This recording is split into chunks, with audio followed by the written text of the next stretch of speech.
Vers l'audit du fichier électoral pour des scrutins apaisés au Bénin en 2026, s'interroge la rédaction de Guérit TV Monde. En tout cas, le ministre de la Justice a rencontré les partis d'opposition afin de définir les modalités concrètes pour donner suite à cette requête des membres du cadre de concertation de l'opposition. Que retenir de la dite rencontre? Au téléphone, nous allons recevoir le président du cadre de concertation de l'opposition, Eugène Azatassou. Un rappel des faits s'impose avec cette demande formulée par le parti Les Démocrates lors de leur rencontre avec le chef de l'État au palais de la Marina il y a un an. Nécessité d'auditer le fichier électoral. On se retrouve juste après cette pause publicitaire pour retrouver les avis des uns et des autres. Vous organisez un mariage, un anniversaire, un baptême, un séminaire, un spectacle, un meeting politique ou tout autre événement, Guérit TV Monde vous propose un service de sonorisation professionnelle de meilleure qualité. Pour plus d'informations, contactez-nous au plus 229 91 19 10 10. Guérit TV Monde, le leader des web TV.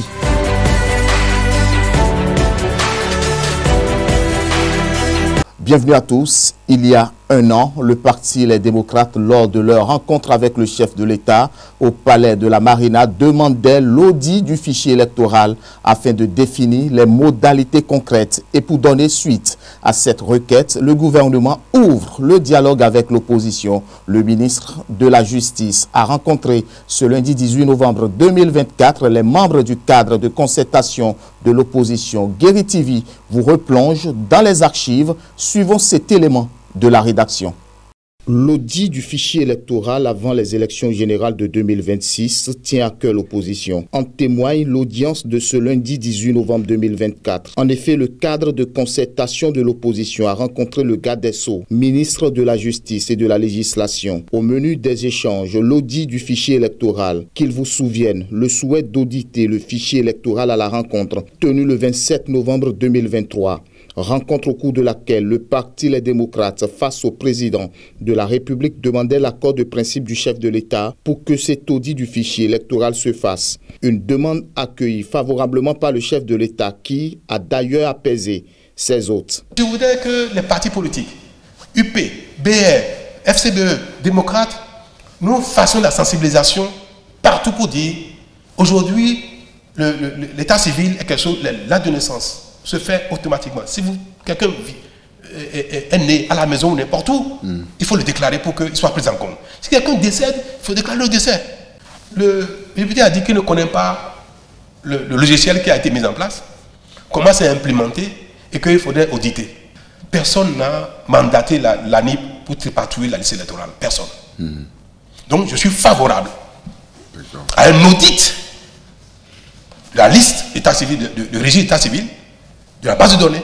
Je suis favorable à auditer, à voir si le logiciel est performant, s'il a été bien implémenté, pour voir si la prise en compte des naissances, des décès, de l'évolution des âges est automatique sans qu'il n'y ait dans une localité, sans que quelque part on dise « Ah, telle personne, ils sont connus comme étant démocrates ou BR ou UP. » Il faut que, sachant cela, qu'on les enlève de la liste. Ces choses-là, je ne pense pas que c'est possible, soit possible. Et le Bénin n'est plus à ça près. Le Bénin a trop évolué, n'est-ce pas, monsieur le Président?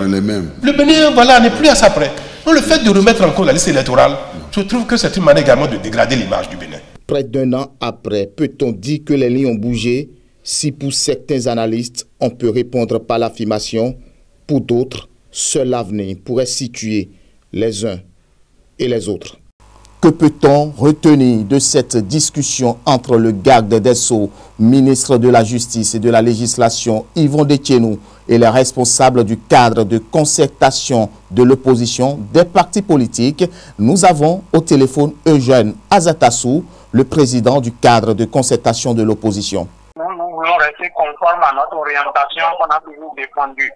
Nous ne pouvons pas aller plus loin sans associer les autres partis, les partis de la mouvance, notamment ceux qui sont représentés à l'Assemblée nationale. Nous avons décidé, retenu, de contacter les partis de la mouvance pour qu'on se mette ensemble sur papier. C'est un maillon essentiel du processus électoral. Et nous avons toujours défendu que tout le processus électoral doit être géré de façon consensuelle, conformément à l'orientation donnée par la conférence nationale. De 1990, nous avons voulu rencontrer les différents partis de la mouvance, en tout cas au moins les principaux, ceux qui sont représentés à l'Assemblée nationale, pour qu'on se mette ensemble sur ce dossier, sur la question de l'audit de la liste électorale. Évidemment, ce n'est pas la seule question du processus électoral. Vous savez que nous nous battons aussi pour le code électoral tel qu'il est là actuellement. Non, ce n'est pas encore donné. Donc, sur cette question-là, nous allons discuter avec les partis de la mouvance, nous allons retenir voir ensemble, voir le ministre de la Justice, et puis bon, on verra. Nous n'avons pas de raison de ne pas y croire. Il a montré sa bonne foi déjà à la rencontre au départ en disant que lui il était d'accord avec ça et il a affecté le dossier au ministre de la Justice. C'est tout ce que je peux dire pour l'instant. Nous nous battons pour que le code électoral soit amendé, mais ça ne signifie pas que, en fait, nous voulons montrer au peuple béninois qu'il s'agit de manigance en réalité, tel que ce code est taillé. Je peux expliquer, mais ce sera long. Il s'agit de manigance. C'est ça que nous voulons démontrer au peuple béninois. C'est à lui finalement à faire le point de tout ça et à agir comme cela se doit. Soit dans le processus électoral en faisant en sorte de contourner les manigances, ce que j'ai appelé les manigances, soit d'une quelconque manière qu'il choisira. Par conséquent, en tout cas, nous voulons montrer que si le peuple béninois ne se mobilise pas, n'est pas vraiment debout pour que sa volonté soit faite, cette volonté risque d'être, comme aux autres élections, risque d'être dévoyée.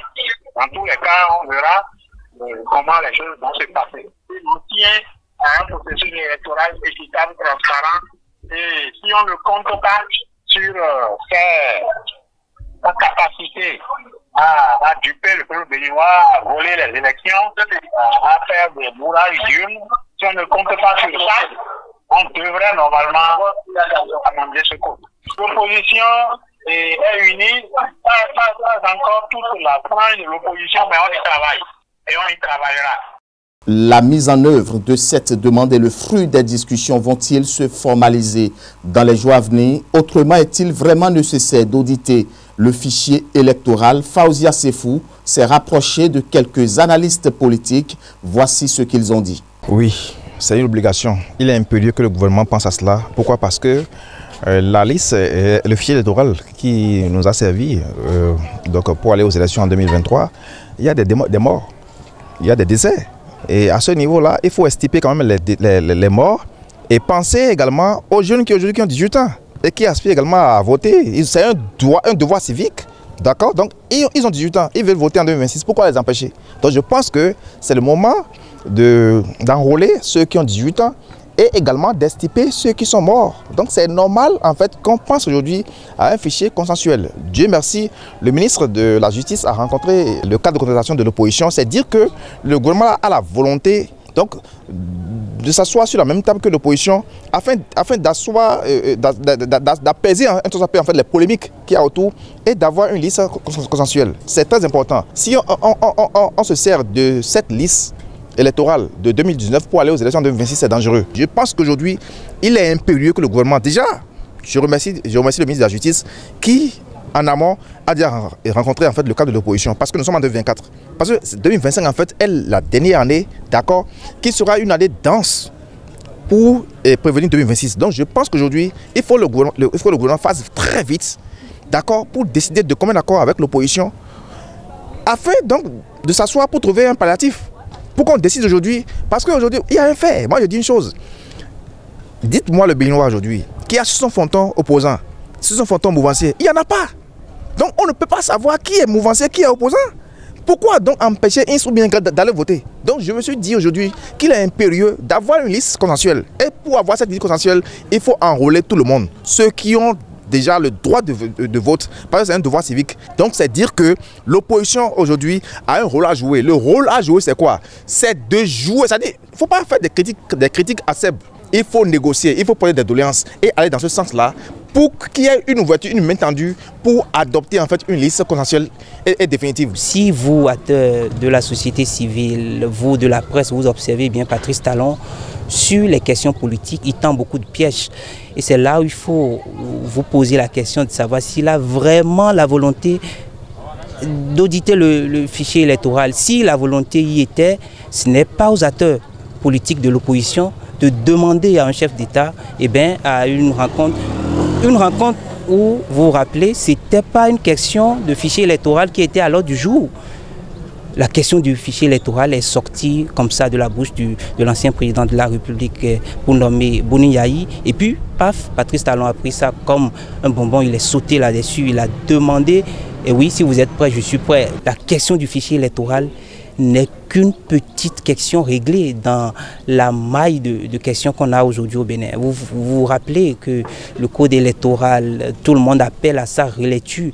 Même si vous avez un fichier électoral clean et que les jeux, ou le jeu n'est pas ouvert avec le code électoral, vous auriez bien nettoyé le fichier électoral, mais il y aura quand même des pleurs après les élections. Le fichier électoral n'est ni l'affaire de Patrice Talon, ni l'affaire de ce cadre de concertation qui, aujourd'hui, ne réunit pas tous les partis politiques de l'opposition. C'était d'abord le cri de cœur de l'opposition qui voulait qu'on touche le fichier électoral.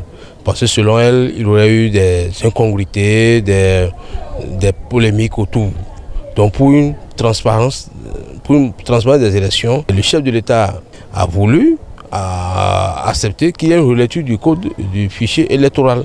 Donc je pense que dans ces conditions, il faut avouer que le président de la République est attaché pas seulement au cri de cœur de l'opposition, mais des populations béninoises qui veulent qu'il y ait des élections générales transparentes, inclusive et participative. On doit, parce que vous savez que qui connaît bien la classe politique béninoise, lorsqu'un chef d'État vient au pouvoir et il veut quitter, et quand il veut quitter, on assiste à une recomposition de la classe politique. La liste électorale constitue un outil d'analyse essentiel dans l'organisation des élections. Souligne l'enseignant Emmanuel Arlinvy, docteur en sciences politiques. Sa fiabilité est indispensable pour garantir une élection transparente et équitable. C'est d'ailleurs cette exigence qui explique l'inquiétude de l'opposition quant à l'audit du fichier électoral en amont des prochaines élections générales, a expliqué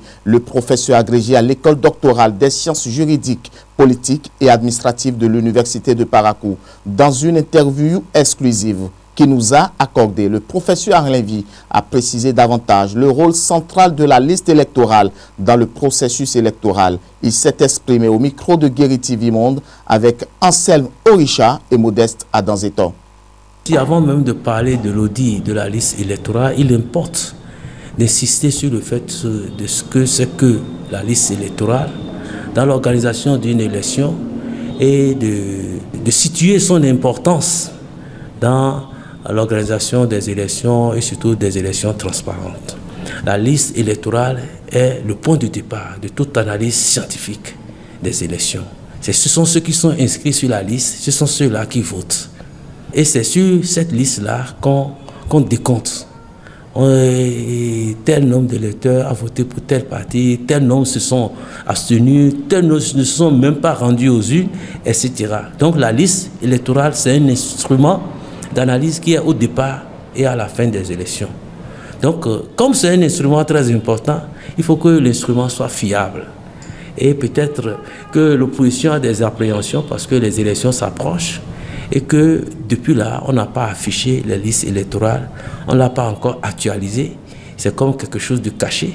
C'est pourquoi l'opposition voudrait avoir connaissance de cette liste électorale pour voir vraiment et si ceux qui vont voter se retrouvent vraiment sur cette liste. S'ils ne se retrouvent pas sur cette liste, comment ils vont faire pour qu'ils soient inscrits? Si on compare ce qui s'est passé par le passé Et déjà, on a déjà affiché les listes et les gens qui n'ont pas retrouvé leur nom et se rendent dans des structures afférentes pour pouvoir se faire inscrire. Si les élections s'approchent et qu'il y a un calme plat sur la liste électorale, c'est normal que l'opposition se pose des questions. Vous savez qu'il y a les problèmes de code électoral et peut-être par rapport au passé. Et quand les élections s'approchent, on affiche les listes un peu partout dans les quartiers, dans les arrondissements, et ceux qui n'ont pas vu leur nom, on procède à une actualisation. Et c'est tellement que l'opposition voit que dans le timing, il n'y a rien de tout cela. Et peut-être que l'opposition a l'impression qu'on fait des élections de la liste électorale une affaire taboue.